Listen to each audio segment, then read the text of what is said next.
ঠিক এই স্পটেই কিন্তু দুর্ঘটনাটি ঘটেছে এবং এই স্পটটাকে আইন শৃঙ্খলা বাহিনীর সদস্যরা কিন্তু ঘিরে রেখেছেন এবং আমরা কিন্তু এখনো সেই সব যে ক্ষত চিহ্ন সেইগুলো কিন্তু আমরা দেখতে পাচ্ছি। দর্শক, পুরান ঢাকার বংশাল থেকে আপনাদের যুক্ত করেছি এবং আজ সকালে 10:38 অনুষ্ঠিত ভয়াবহ ভূমিকম্পের যে ভয়ঙ্কর রূপটি, সেই ভয়ঙ্কর রূপটি কিন্তু ধরা পড়েছে পুরান ঢাকায়। পুরান ঢাকার এই আমার পেছনের এই বিল্ডিংয়ে কিন্তু একটি বিল্ডিংয়ের রেলিং ধসে পড়ে কিন্তু 3 জন নিহত হয়েছেন। ইতোমধ্যেই 3 জনের ভিতরে একজনের তথ্য মিলেছে, তিনি ঢাকা মেডিকেল কলেজের 2য় বর্ষের শিক্ষার্থী ছিলেন এবং বাকি 2 জনের খবর কিন্তু এখনও মেলেনি। তাদের 2 জনকে কিন্তু মিটফোর্ড হাসপাতালে নেওয়ার পরে কিন্তু তাদেরকে ডাক্তার মৃত ঘোষণা করেছেন। ইতোমধ্যেই এই স্থানে কিন্তু সেনাবাহিনীর সদস্যরা এসেছেন এবং তার পাশাপাশি আইন শৃঙ্খলা বাহিনীর সদস্যরাও কিন্তু এসেছেন। এছাড়াও আমরা দেখতে পাচ্ছি যে রেড ক্রিসেন্টের পক্ষ থেকেও অনেক সদস্যদেরকেও এখানে দেখতে পাচ্ছি।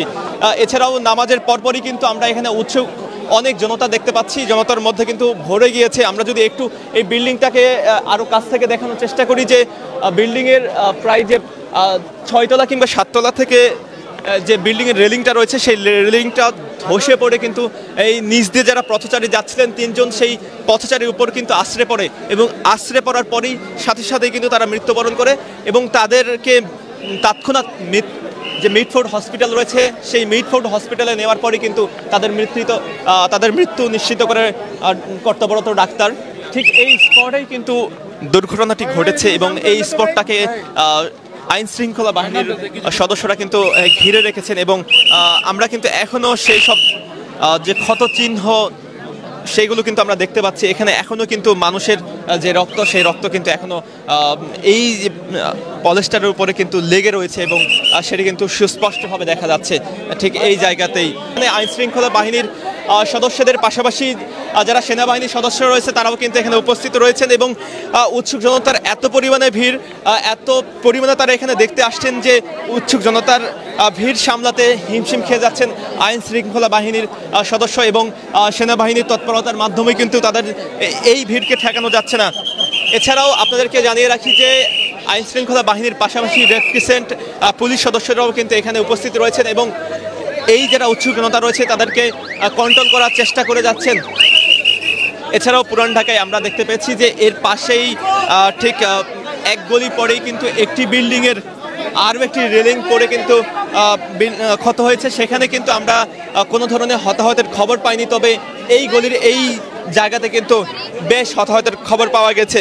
এছাড়াও আমরা দেখতে পেয়েছি যে ঢাকা এবং গাজীপুর এবং আশেপাশের এলাকায় এই ভূমিকম্পের কারণে অর্ধশতাধিক কিন্তু মানুষ আহত হয়েছেন।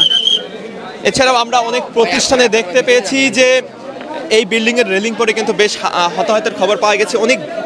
অনেক ঝুঁকিপূর্ণ যেসব বিল্ডিংগুলো ছিল সেসব বিল্ডিংগুলোর কিন্তু অবস্থা আরও নাজুক হয়েছে। রাজধানী ঢাকার কয়েকটি বিল্ডিংয়ের খবর এসেছে যে কয়েকটি বিল্ডিং সেখানে নাজুক অবস্থায় রয়েছে। এই বিল্ডিংগুলোর সাথে পাশের বিল্ডিংগুলোর দূরত্ব এবং স্ট্রাকচার, এছাড়াও বিল্ডিংগুলোর বয়স অনেক বেশি হবার কারণে এগুলো কিন্তু অনেক ঝুঁকিপূর্ণ অবস্থায় রয়েছে। আমরা অনেক বিল্ডিংয়ে দেখেছি যে এই বিল্ডিংটাকেও আমরা দেখতে পাচ্ছি যে বেশ পুরাতন বিল্ডিং। এছাড়াও বিল্ডিংয়ের যে পলিশটা সেটি কিন্তু আমরা উঠে যাওয়ার উপক্রম, সেরকম আমরা কিন্তু দেখতে পাচ্ছি। এরকম একটি ঝুঁকিপূর্ণ বিল্ডিংয়ের কারণেই কিন্তু এই ক্ষয়ক্ষতিগুলোর খুব বেশি আশঙ্কা রয়েছে, এমনটি জানাচ্ছিলেন যে আইন শৃঙ্খলা বাহিনীর সদস্যরা। আমরা যদি আরও একটু উৎসুক জনতার যে ভিড় রয়েছে, যে ঢল নেমেছে, সেটি যদি আপনাদেরকে একটু দেখানোর চেষ্টা করি, যে এখানে অসংখ্য উৎসুক জনতা রয়েছে।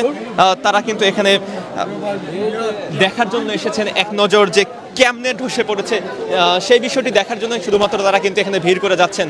ভাই, কতক্ষণ ধরে কাজ করে যাচ্ছেন? ভাই, মূলত আমরা কাজ করতেছি 11টা থেকে এখন 2টা বাজে। 11, 12, 1, 2, 3-4 ঘন্টার মতো, মেবি 3 ঘন্টার মতো। উৎসুক জনতার যে ভিড় দেখতে পাচ্ছি আমরা, এগুলো সামাল দিতে কেমন হিমশিম খেতে হচ্ছে আপনাদের? অনেক টাফ, খুবই টাফ। কারণ যেহেতু মহল্লার ভিতরে ঘনবসতি, একটা বাসার ভিতরে মেবি না হলেও তো মনে করেন যে 500-600 পরিবার থাকে, তো এগুলো সবাই একটু পরিদর্শন করতে আসছে, তো আমাদের একটু টাফ হচ্ছে আর কি। আমাদের না, সেনাবাহিনী, আইন শৃঙ্খলা বাহিনী যারা আছে তারা সবাই একটু টাফ হচ্ছে। এছাড়াও যদি আমরা সামনে থেকে আরও একটু দেখানোর চেষ্টা করি, যে সেখানে আইন শৃঙ্খলা বাহিনীর সদস্যরা উপস্থিত রয়েছেন এবং তারা কিন্তু সেখানে কাউকে আসতে দিচ্ছেন না।